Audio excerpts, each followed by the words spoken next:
안녕하세요. 오늘 저희와 함께 깊이 파고들 자료는요, 최근 경제 동향과 비즈니스 통찰을 다룬 한 블로그 분석 글입니다. 여러 경제 뉴스들을 잘 엮어서 분석했더라고요. 복잡한 소식들 많잖아요. 그 속에서 진짜 중요한 정보, 핵심만 딱 뽑아서 이게 당신에게 어떤 의미인지 빠르게 알아보는 시간입니다. 네, 바로 시작해 볼까요? 정부의 경기 부양책부터요. 정부가 발표한 추가 경정 예산, 그러니까 추경 규모가 30조 5천억 원이나 되더라고요. 네, 맞습니다. 상당한 규모죠. 특히 이 중에서 20조 원 이상이 민생 현장으로 직접 들어간다고 하고 또 전국민 소비 쿠폰 지급에도 꽤 많이 쓴다니까요. 단기적으로 소비를 좀 늘리려는 의지가 아주 강해 보여요. 네, 그렇죠. 당장 유통이나 외식업계 같은 곳들은 좀 숨통이 트일 수 있겠습니다. 그럴 수 있겠네요. 근데 이게 동전의 양면처럼 재원을 어떻게 마련하는지를 꼭 봐야 하거든요. 아, 재원 마련 방식이요? 네. 19조 8천억 원은 국채 발행으로 충당한다고 해요. 이렇게 되면 국가 채무가 사상 처음으로 1,300조 원을 넘어서게 됩니다. 1,300조요? 와, 사상 처음이라고요? 네. 그러니까 단기 부양 효과하고 또 중장기적인 재정 건전성 사이에서 이게 참 아슬아슬한 줄타기를 하는 셈이죠. 1,300조 원이라는 숫자가 주는 무게감이 상당합니다. 와, 듣기만 해도 확실히 부담스러운 숫자네요. 정부는 이렇게 돈을 푸는데 시장 반응은 좀 다른 방향으로 가는 것 같아요. 네, 어떤 점에서요? 특히 서울 아파트 값이요. 주간 기준으로 6년 9개월 만에 가장 크게 올랐다던데요. 아, 네, 맞습니다. 그게 공급 부족 우려에다가 똘똘한 한 채 선호 현상, 이런 게 겹치면서 나타난 결과로 분석이 되더라고요. 그렇군요. 정부 정책 방향과는 또 다른 어떤 시장 자체의 논리가 작동하는 거죠. 근데 흥미로운 건요. 바로 옆 동네라고 할 수 있는 K 콘텐츠 시장은 또 전혀 다른 이유로 분위기가 아주 뜨겁다는 겁니다. 아, 그 소식 저도 봤어요. SAMG 엔터라고 애니메이션 만드는 회사죠. 네네. 거기 주가가 올해 들어서만 6배나 뛰었다면서요. 티니핑이라는 그 IP, 지식재산권, 내 힘이라던데 이게 그렇게 대단한가 보네요. 정말 그렇죠. 부동산 시장이 주로 공급 문제나 심리 이런 거에 영향을 받는다면요.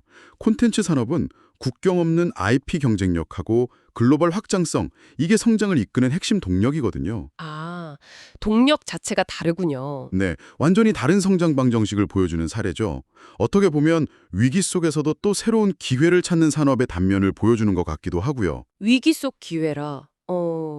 그럼 기술 분야도 좀 비슷한 맥락으로 볼 수 있을까요? SK 하이닉스가 고객 맞춤형 HBM, 그러니까 고대역폭 메모리 시장을 선점하려고 나섰다는 소식도 중요해 보이던데요. 네, 중요하죠. 이게 그냥 많이 만드는 게 아니라 맞춤에 집중한다. 뭐 이런 거죠? 정확합니다. 이게 굉장히 중요한 변화인데요. AI 시대에는 이제 범용 제품을 대량으로 생산하는 것보다 특정 고객의 복잡한 요구에 딱 맞춘 말 그대로 테일러메이드 반도체가 핵심 경쟁력이 된다는 신호예요. 아하. 세계 1위 파운드리인 TSMC하고 협력하는 것도 그런 맥락으로 볼 수 있고요. 기술력은 기본이고 이제는 고객하고 얼마나 긴밀하게 파트너십을 맺고 솔루션을 제공하느냐, 이 능력이 승부를 가르는 거죠. 기술 지형도 자체가 바뀌는 거군요. 근데 이런 기술 발전이 고용 시장에는 또 다른 영향을 미친다고요? AI 인재 확보 경쟁이 그렇게 치열하다면서요? 네, 맞아요.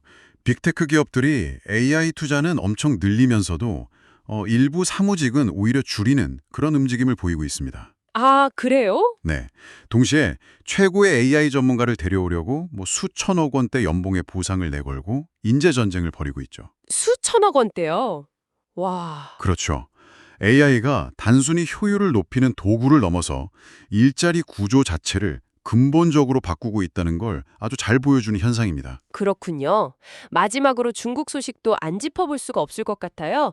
중국 최고급 술이죠. 마오타이 주가가 하락해서 시가총액 1위 저리까지 내줬다는데 이게 그냥 술 회사 하나 문제로만 볼 건 아닌 것 같더라고요. 네, 맞습니다.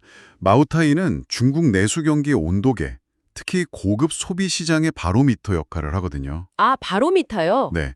그래서 이 주가 하락은 중국 소비 심리가 위축되고 있다는 좀 강력한 신호로 해석될 수 있습니다. 우리 경제가 중국에 상당히 의존하고 있다는 점을 생각하면 결코 가볍게 볼 수 없는 소식이죠. 네, 오늘 쭉 이야기를 나눠보니까 정부 정책부터 시장 심리, 기술 혁신, 그리고 중국 같은 글로벌 변수까지 진짜 모든 게 다 얽히고 설켜서 영향을 주고받네요. 그렇죠. 다 연결되어 있죠. 추경이 단기 소비를 얼마나 끌어올릴지, 또 AI가 우리 일자리를 어떻게 바꿀지, 중국 경기 둔화가 국내 산업에는 또 어떤 영향을 미칠지 참 계속 지켜봐야 할 것 같습니다. 맞습니다. 이런 거대한 변화의 흐름 속에서 당신이 몸담고 있는 분야 혹은 당신의 투자 결정에는 어떤 기회가 숨어 있고 또 어떤 위험이 도사리고 있을지 끊임없이 질문하고 답을 찾아야 하는 거죠. 네. 그래서 오늘 논의를 바탕으로 마지막 질문을 하나 던져보고 싶습니다.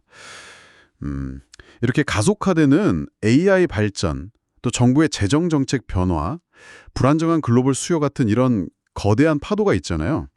이런 것들이 앞으로 당신이 속한 산업의 지형이나 혹은 개인의 자산 포트폴리오에 구체적으로 어떤 물결을 만들어낼 거라고 보시나요? 한번 시간을 갖고 깊이 생각해 보시면 좋겠습니다.